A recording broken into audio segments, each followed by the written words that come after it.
There's a topic this week? I can't be tied down to a topic. I've got Northwest Bookfest to talk about. 10% luck, 20% skill, 15% concentrated power of will, 5% pleasure, 50% pain, and 100% reason to remember the name. So last Sunday, instead of providing you with your much-needed YA Rebels video, I don't know, you probably had other things to do anyway, I was at Northwest Bookfest in Kirkland, Washington, which was something that I helped put on, actually. I helped coordinate with the King County Library, the YA track. Well, 3/4 of it, something like that. And let me tell you, it was pretty amazing. We had a really good turnout, and yeah, I'll tell you who the authors were. Or I'll show them. They can scroll. Because if I had to come up with every single name that came, I would fail miserably. It would be pathetic and sad. So we had 3 panels. The first one was a sci-fi, dystopian, sort of other weird kind of panel. And Marissa Meyer, author of Cinder, was my captain for that. So yeah, that did really well. And here's a scene. A couple of you mentioned character and how place kind of becomes a character, which I agree. I think that's absolutely true.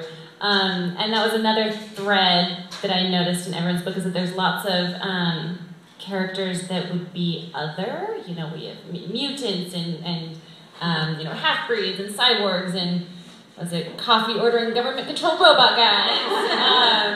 So how do you take these characters that in some aspects are very different from probably your reader and make it so that they're still relatable? I think even though characters in other worlds, fantasy, sci-fi, dystopia, have unique otherworldly characteristics, I mean, there's still human empathetic qualities that readers relate to. And I think when the character is forming, in my mind at least, when I'm writing a book, often there are certain character traits that feel really prominent to me, and those are really human traits, you know, and maybe they manifest differently in, you know, some of my magical creatures or fantasy, like there are talking animals, different things like this that obviously aren't human, but you have maybe a sense of humor you're capitalizing on in one character, or jealousy or different things. And so I think the more realistic human qualities you can make, the more three-dimensional you can make your characters, the more relatable they are. So they did awesome, and we had quite a few people show up at 10 a.m. in the morning, which was awesome for that. That was great. Next panel was a contemporary panel and my captain for that one was Megan Bostic, author of Never 18, and she had a great group of ladies, and you could see them talking about stuff here.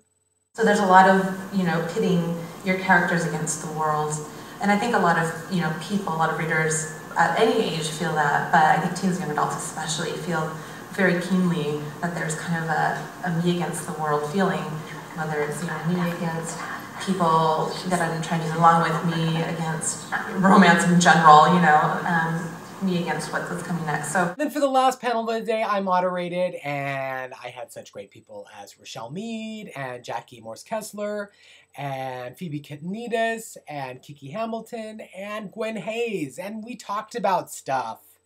And not to monopolize the time from the other panels, but I have lots of video from that, so I'm going to show you some clips. I hike a lot, so I listen to stuff, I'm hiking, and I actually start my writing day writing either on my iPhone, and I just type out stuff as I stop walking, and some ideas come to me, and then, yeah, it is weird, or I'll write notes, I'll just write notes to myself on napkins and things like that, and those things really spark what I write. But I certainly have other quirks that go along with it. What was one that I wasn't going to tell you? The bloodletting. Yeah, the bloodletting. Yeah, get into the ritual. See it in your notes. The bloodletting. Don't tell them about the bloodletting. Oh, you can see that part of the water. The harvesting of the blood of the innocents. That's the next part. You spelled innocence wrong. That's right. That I need to hear what my words sound like in whatever sort of tone they should be read in. And so often in a big booming voice, I'll yell out these long strands of sentences, and undoubtedly, invariably, when I look out the window, my office is in the front, there's at least one of my neighbors looking up at my window. And it's always like, they're like the Klopeks. Do you guys remember the movie The Burbs? Yeah, my neighbors think we're the Klopeks. Absolutely.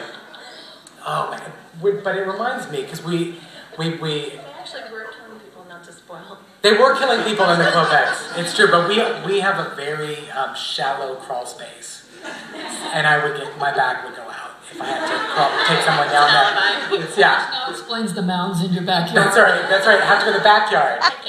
Yeah, that or the gophers. There's like something in our backyard that I'm about to go Caddyshack on. Recently, there was a sort of a brouhaha. Michael Grant went off about this thing about whether authors and young adult authors were teen role models.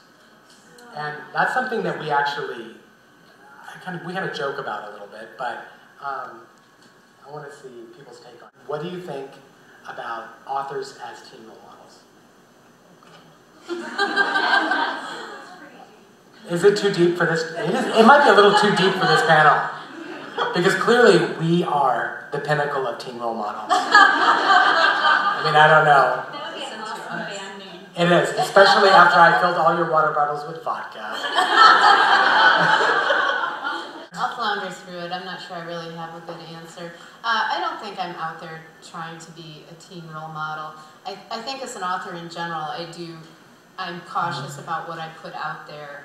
Because I don't think anyone should go out there trying to be mean or cruel or bitchy or anything like that. And that has nothing to do with being YA. It's just, as someone who has a very public image with readers, that's just not something I want to do.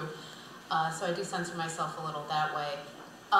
As far as being a teen role model, the things I do worry about are like drinking. Not that I drink all the time, but like just today we were out at lunch and I tweeted my mimosa flight that I had, which was fabulous. And then I always feel bad. I'm like, oh gosh, am I like encouraging teenagers to drink?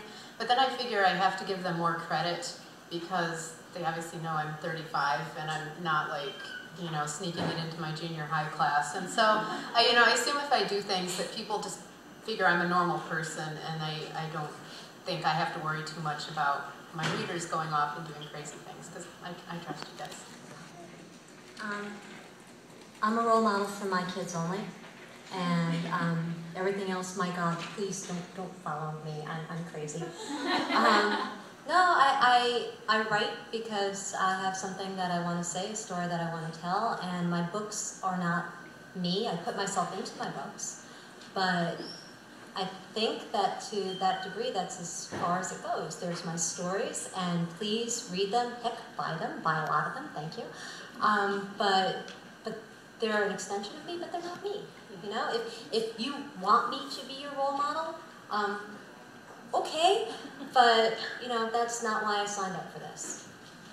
I have something tangential to this. I feel like sometimes people want our characters, want us to be role models through our characters. And I've seen this and experienced it where, I wrote something, I wrote about a character who was doing something wrong, or, something that showed that she had some stuff to work on psychologically. And some reviewers were like, I can't believe the author would write about a girl that has this problem, because she should be presenting girls that don't have this problem.